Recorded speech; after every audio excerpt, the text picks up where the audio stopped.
Hey, what's going on, everybody? Here in this video, I got some footage of a time where I went out on Niagara River. It's my first time using the chest mount, so bear with me for the shot just being aimed at the water. I didn't mean that to happen. But, so I was pre-fishing smallmouth here, and I just want to give you guys some tips and tricks on how to fish smallmouth in cold water and what I've found to be super effective for me.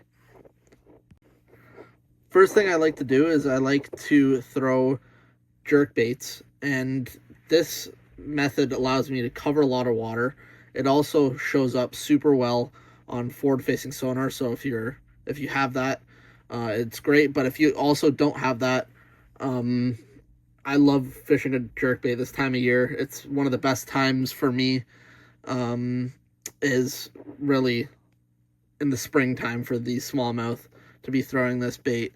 I usually throw +1 or +2 sizes to get down deep. I find a lot of times fish are suspended in this time of year, pushing up towards areas where they're going to think about starting to spawn. So right off humps. I know smallmouth in this clear water like to spawn in a little bit deeper water than what you usually might be used to, and a little bit stained. But here's the smallmouth is caught on a deep diving jerkbait, and what's super important and how I'm working it is I do long pauses. So because these fish are in cold water and they might be a little reluctant to eat, one pop, and then I'll wait about 5 seconds, and then one pop, wait 5 seconds, and I could just switch my cadence up a little bit and find out what this fish like. Sometimes it's 1-2 pop and then give it a long pause, or it's 1-2-3, and I just change it up until I find out what the fish like. To cover some gear, I'm just using a Fenwick Elite rod with a Zenon reel. Zenon's a higher speed reel. I believe it's an 8/1 or a high 7. And I'm throwing it on 8-pound fluorocarbon. I like a lighter line for finickier fish, and I think it helps my jerkbait work better through the water. And I could also get longer casts since I'm throwing a 8/6 medium moderate rod. I feel like I take away a little bit of casting distance from the longer rods, but it allows me to give that bait great twitches and not hit the gunnel of my boat and ruin my rod. Next technique I like using is a football head on the bottom with your favorite swim bait works.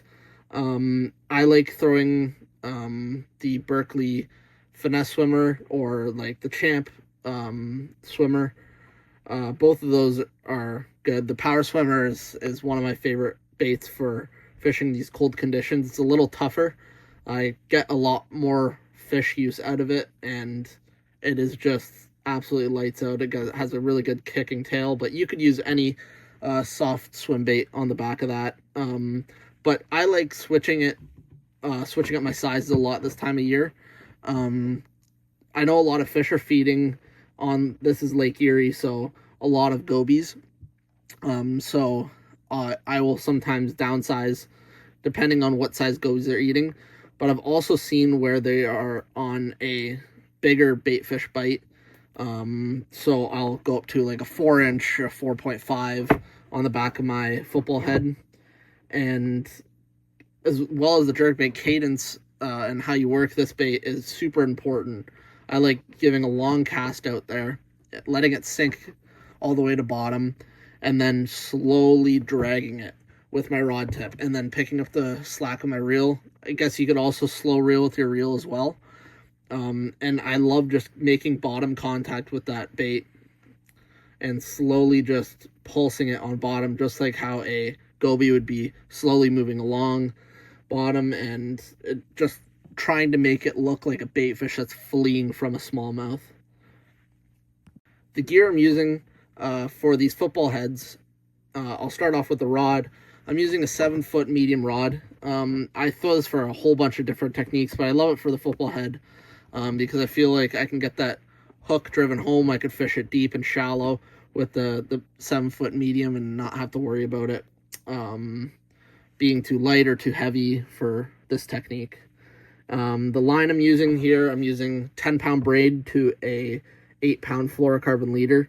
The braid I like using is Berkeley X9. I think it's a lot smoother of a braid. I love it on spinning gear. And then I'm using the Trilene 100% fluorocarbon. I trust that fluorocarbon for years now in tournaments and everything, and I love it. I don't have a single problem with that line. And the reel I'm using, I'm switching from a Fluger President, which is a reel I love. I've put it through absolute hell, and it stood up to the test. And I've also been switching to the new gen Revo X, and that reel is absolutely amazing. And they're really budget friendly reels. You could find them for about anywhere from that $120 to $150 price range, and they're great reels.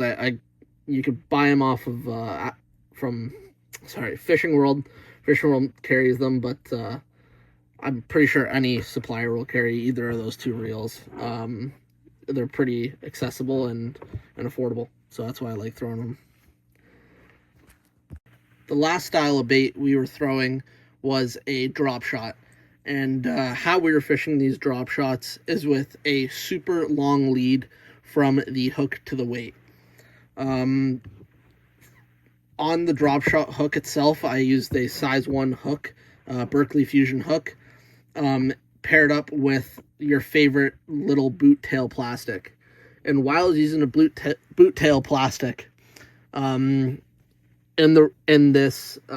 these conditions, is because of the current that the river is flowing in and always keeping that boot tail kicking. So we just cast it really behind the boat and not really do a lot with it.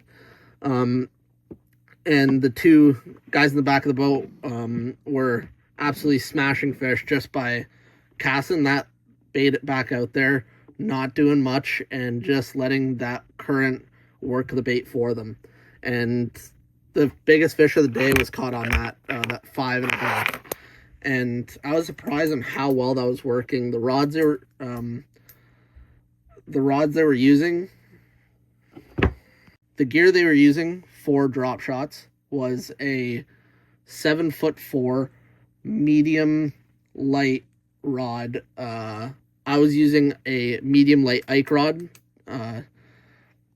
And those are amazing rods with great bend. Why I'm using a medium light is because I like the light action tip with that medium backbone in it to get those hooks in and keep that fish pinned all the way to the boat.